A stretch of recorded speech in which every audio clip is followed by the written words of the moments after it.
Congratulations, Dan Better.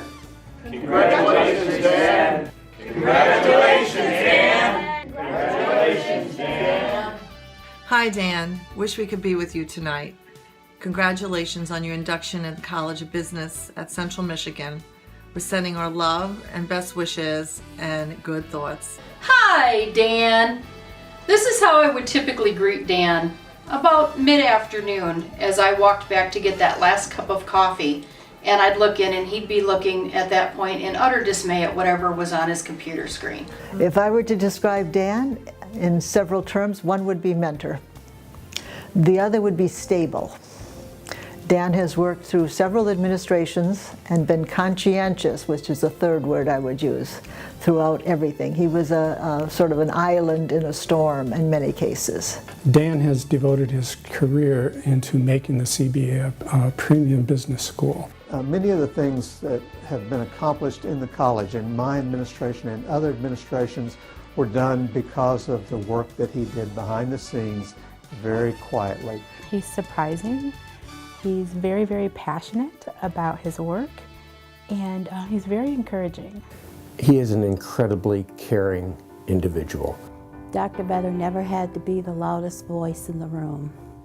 No matter if it was a small meeting, committee meeting, college meeting, he let people have a voice.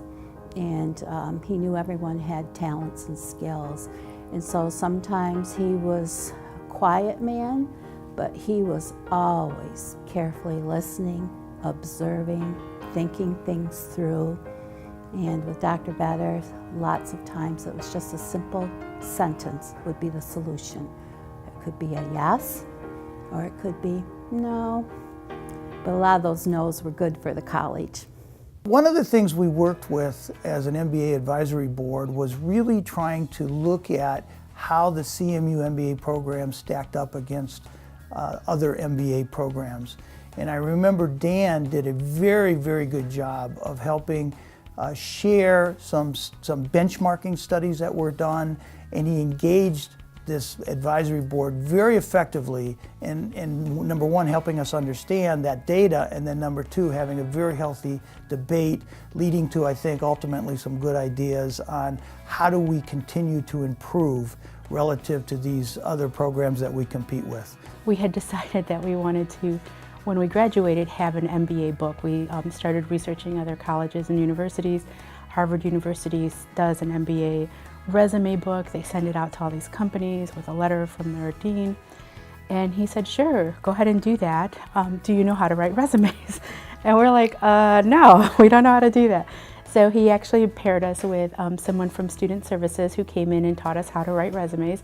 And we put together an MBA book. And then he wrote a beautiful letter as like the cover for it, and then we sent it out to about 200 agencies or organizations throughout the United States, and even I think there were 2 or 3 places that were overseas. And it was fabulous. We had like 3 that got jobs, interviews and jobs right away, so it was really nice. I know we celebrate our 125th anniversary of the university, and he may not have been there quite that long, but from my point of view, he's been there as long as I've been at CMU. Dan was a great manager to work for because he didn't micromanage. He let us run with it, but then when we needed help, he was perfectly willing to step in, perfectly willing to give someone that little nudge that they needed in order to make sure that things got done. Dan has been really special, not so much for what he did, but for the kind of person that he was. Dan was a voice of reason, a steadying influence, and a man of great personal integrity that kind of leveled the playing field for all competitors in the College of Business. But over his 30-year career, Dan has really been a transformational figure for the college. There are so many things that Dan leaves that represent legacies. The Student Managed Investment Fund, the banking school. He served as editor of the Mid-American Journal of Business that transformed into a major publication, the American Journal of Business. And he was a leading force in professional certifications for the college. Dan was the one who got the $2 million contract from Dow Chemical Corporation that led to our Lean Six Sigma certification.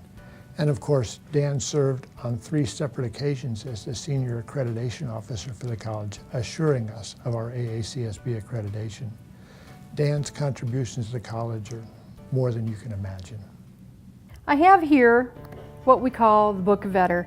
We created this book for Dan when he retired, and it has a lot of words on the front page of things that he was involved in while he was here. You can see he was quite busy. But one of the things that you'll see here is leadership and vision, and those were two huge things that Dan always had. And we always talked about the fact that you could count on Dan to be calm in a crisis and to settle others down when they were riled up, sometimes me. And we often referred to Dan's characteristics as the Book of Vetter, and he doesn't know that, but the development staff did. And we always said if we could ever take a page out of the Book of Vetter, we would be better people for it. And that's what we're here to celebrate tonight, Dan, better people, and you're one of them. Dan showed me how a person should live up to his responsibilities, both in the workplace and in his home life. When he was done working, he turned into Dad. He never brought work home with him. I know he did, and I think he spoke to my mom about it, and you know, he always shielded us from those things, but he never brought his emotions and his work home with him, and I think that's what made him a better dad and also ultimately a better professional. While Dad was working with you for the past 29, almost 30 years, he was being an amazing father to Patrick and myself, and he was going to baseball games and ballet recitals and cheerleading competitions and more baseball games and driving us to college and moving us to Chicago or wherever we needed to go or be.